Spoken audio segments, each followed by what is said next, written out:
Heto ang mga maiinit na balita na dapat niyong tutukan mula sa FM Radio at PRTV Newsroom. Ito ang FM Radio Newsbreak.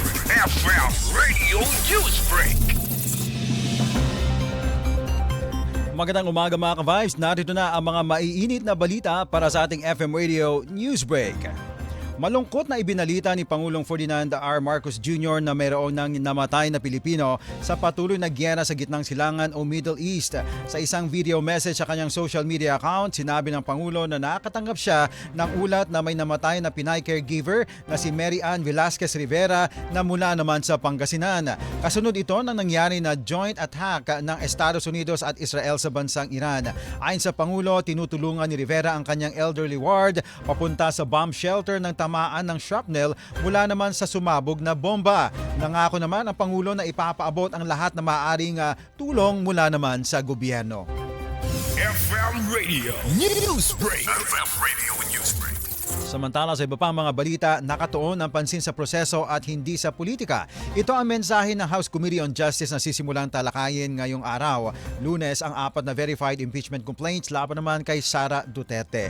Ayon kay Committee Chair at Batangas Representative Jervil Luistro, mula March 2 hanggang 4 ay susuriin muna kung may sapat na porma at nilalaman ang mga reklamo at hindi pa ito panghusga sa merito ng mga aligasyon. Gagamitin naman ang parehong pamantayan ng nilapat sa mga naunang reklamo laban naman kay President Ferdinand Marcos Jr. na naibasura noong nakaraang taon bilang bahagi ng patas at pare-parehong proseso. Tiniyak din ng komite na bibigyan ng pagkakataon ang Vice Presidente na sagutin ang mga akusasyon alinsunod sa kanyang karapatan sa due process. Sa ngayon, diin ng Kamara, umiiral ang institusyon at ang proseso naman ang masusunod. FM Radio Newsbreak. FM Radio Newsbreak. Samantala sa ating panghuling balita, hindi kakulangan ng supply kundi pagkaantala sa delivery ang posibleng magpapataas ng presyo ng petrolyo sa susunod na linggo. Ayon sa Department of Energy, nananatiling buo ang oil production facility sa Iran at hindi direktang naapektuhan ang kakayahan ng Middle East na mag-export ng langis sa kabila ng tensyon sa rehiyon. Gayunman, sinabi ni Oil Management Bureau Director Rino Abad na nagkakaroon ng pangamba sa hanay ng shipping operators na nagre-resulta sa delay ng mga shipment.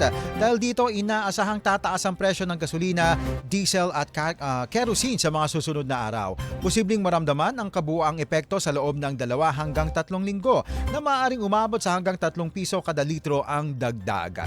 Pinakapayuhan ang mga motorista at negosyante na magplano ng konsumo habang patuloy na minomonitor ng pamahalaan ang galaw ng pandaigdigang merkado. FM Radio Newsbreak. FM Radio Newsbreak. At yan mga ka-Vibes, ang buong kalipunan ng ating pagbabalita para sa ating FM Radio Newsbreak. Ako po si Cherubim Ganaden. Magandang umaga. Inyong narinig ang FM Radio Newsbreak dito sa FM Radio, Favorite Music Radio.